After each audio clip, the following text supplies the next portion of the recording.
Mayoral Memo with Matthew Dickerson from Dubbo Regional Council.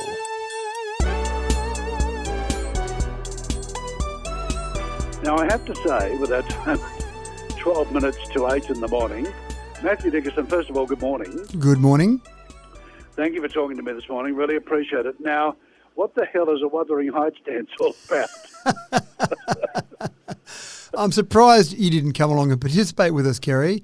The most... Did you do the Wuthering Heights dance? I did. Well, I participated. I'm not sure if you would describe what I did as dancing, but I got dressed up accordingly. It goes back to the 1978 hit from Kate Bush, the Wuthering Heights song, and for some reason in 2013, some enthusiasts, some fans of Kate Bush's did a reenactment of her dance in that, where she's got a red dress on and a black belt and she does a dance, and it's taken off around the world, and so lots of places have gotten onto it. And in Dubbo, a couple of people decided they'd use this opportunity for a fundraiser. So you had to pay money, Kerry, to go along, get dressed up as Kate Bush, and then attempt something that vaguely looked like the Wuthering Heights dance. So it's called the Most Wuthering Heights Day Ever. It's celebrated on Kate's birthday each year, so somewhere around the 30th of July. I don't know her exact birthday.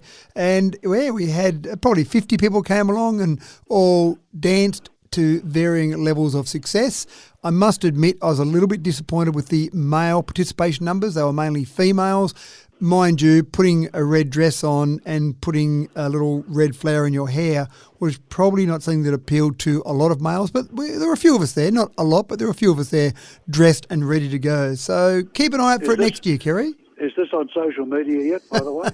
It is, unfortunately. There are some photos. There are even some videos of this attempted dance. There were instructions, Kerry, that you could watch to learn the dance beforehand, but I just didn't have the time to do that, so I just had to wing it as we were there, unfortunately. No, well, you were busy opening council chambers and stuff, weren't you? Indeed, and that was pretty exciting, actually. New council chamber. Now, we haven't had a new council chamber since 1972. We've been working out of the same one since 1972. There have been a few council chamber events or areas over the 151 years that Dubbo Council has existed, but we've been in that current one since 1972. It was named after Norm Cox, a former mayor of Dubbo. So that was done in 1987 after his passing the year before. So a lot of history in the old chamber. But for very pragmatic reasons, we've moved downstairs onto the ground floor, and we've moved into meeting rooms that can be a council chamber one day and then they're back to a meeting room the next day. The bottom line is that when you have a nice, wonderful council chamber that's set aside for that, the reality is you use it twice a month. So it's a lot of space set aside for not a lot of usage, and it just got to the stage where, for financial reasons, it made more sense to actually turn that into office space and then turn our meeting rooms into something that we could convert twice a month for a council meeting. But we had a big event. We had former councillors, former mayors, former directors of council come along and officially open the new chamber, and we had our first council meeting in last week. So some people aren't happy about the loss of the historical view, but again, there's been a few council chambers over those years, so I'm okay with that loss of history for the pragmatic purpose.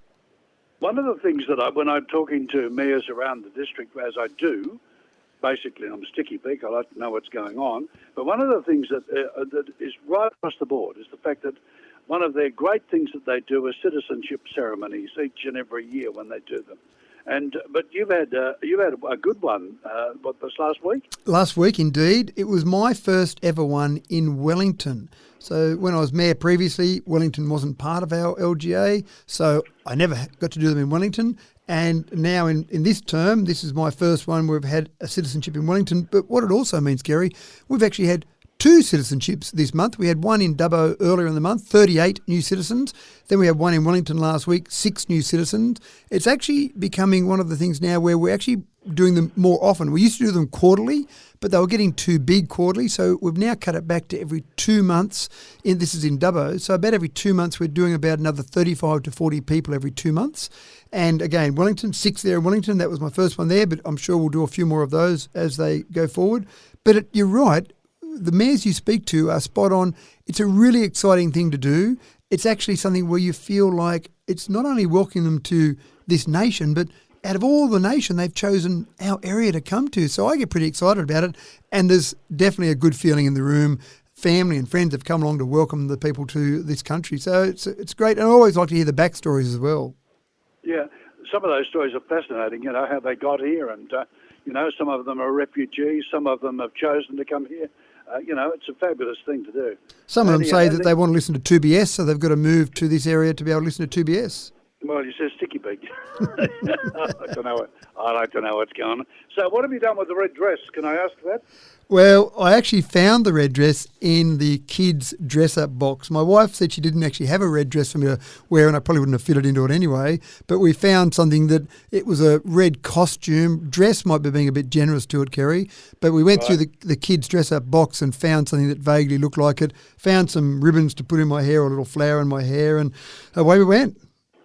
I think I might have to instigate this for Stumpy. What do you reckon? I think absolutely right. I think Stumpy would look very good in a red dress, showing off his legs, of course, showing off those stumpy legs of his. Oh, God. Yeah. At that note, thank you for your time this morning. I really appreciate it. Oh, thanks, Kerry. Have a good week and we'll catch up. Thanks very much. There we go. Matthew Dickinson.